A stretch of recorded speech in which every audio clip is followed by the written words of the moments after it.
cities across the country bracing for a second night of protests after the acquittal of Kyle Rittenhouse. From New York City to Chicago to Portland, where police declared a riot after some in the crowd damaged buildings and threw things at police officers.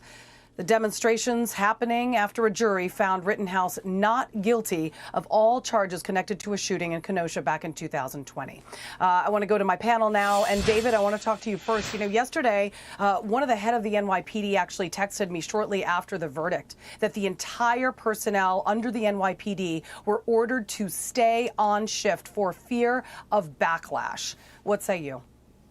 Well, I say this is what's dangerous about the left unleashed, and we're now seeing them fully on display, because not only at the NYPD, where you and I probably know some of the same people who've been there for a while, but around the country, as I spoke to my sources and others on the back channels, they were talking about this. A lot of officers concerned about this precinct level. And when you look at one of the things reported by the Daily Caller, and they were instrumental in this case, even more so than a lot of the legacy and left-wing media, they were saying burn the precinct, every city, every town. So police departments knew what was coming. Tammy, I don't know if you agree, but my thought on this is that the reason for the backlash has to do a lot with all the misinformation being reported by several media outlets. They're now trying to backtrack their reporting. There are so many facts that we're missing.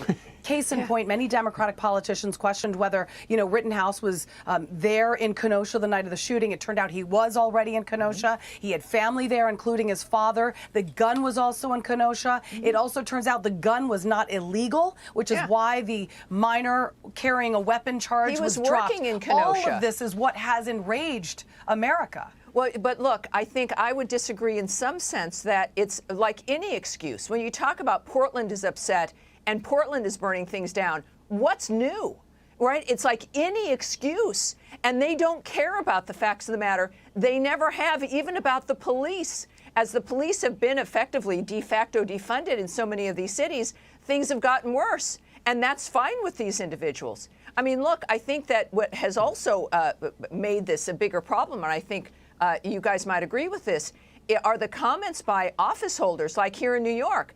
De Blasio and even Cuomo opened up his pie hole to make a comment about how bad this was and to condemn the verdict, and the implication by members of Congress and by other mayors and other effectively leftists and Democrat politicians have fueled the fire, almost wanting riots, like they just don't want to be wrong. That's their big issue, right, you guys? That like they just don't want to be wrong about these things. Yeah.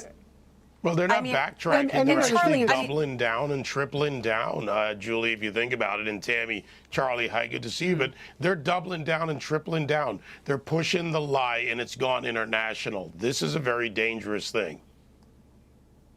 Charlie, first of all, she's talking about Democratic politicians and members of Congress, but it's not just members of Congress, it's the President of the United States, because when this happened during his election, during his campaigning, the President called him a white supremacist. He could actually be, found guilty for defamation. I mean, it's an actionable comment that he made.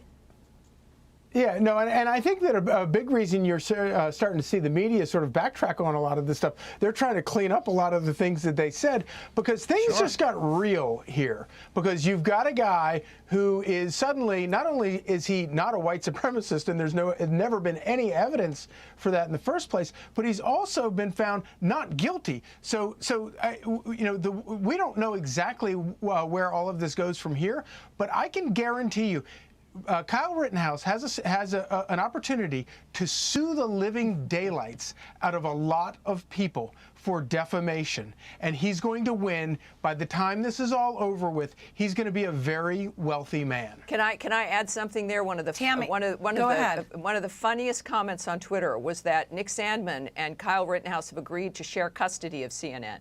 I mean, this is when you're looking at who's been suing and as though they didn't learn anything from before. But really, this is troubling, because even the comments that maybe people thought were like a little, more moderate, like from maybe even AOC. But the implication is that the system worked as it was designed to, and of course they're saying to protect the guilty white people, the guilty racist white people.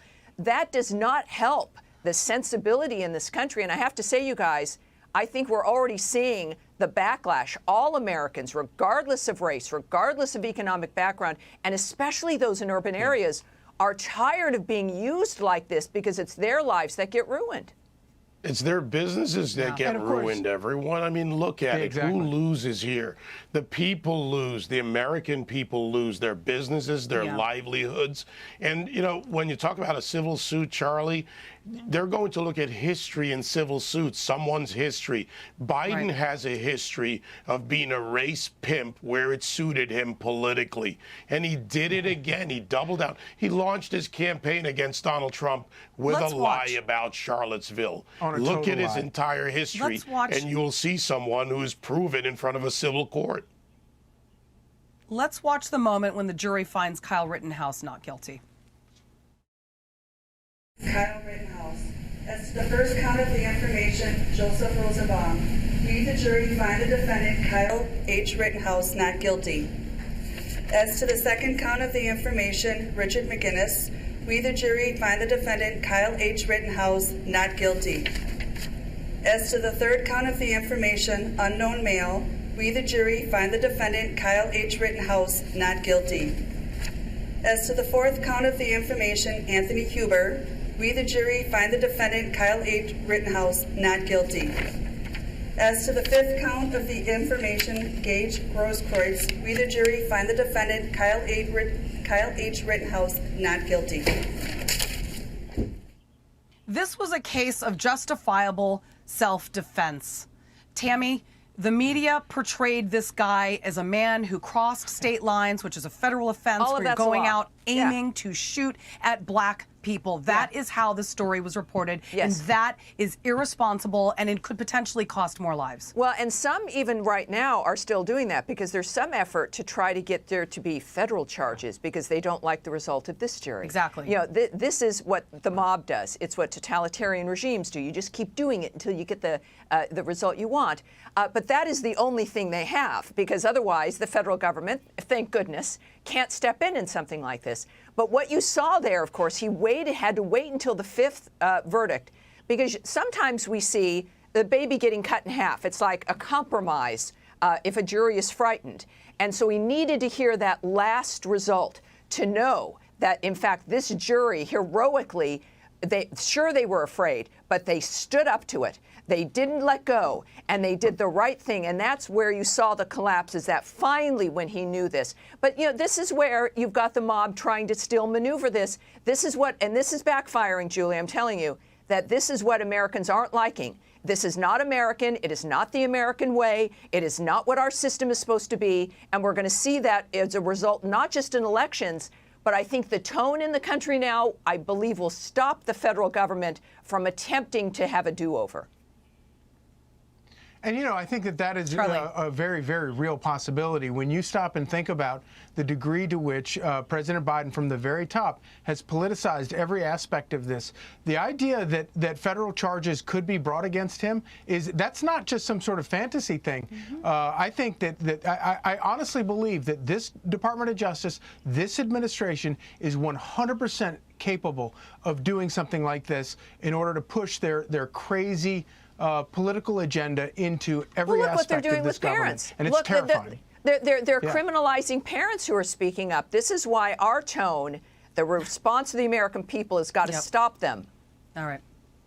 All right. We're going to take a break. We're going to talk more about the parents, by the way. I have plenty to say about that.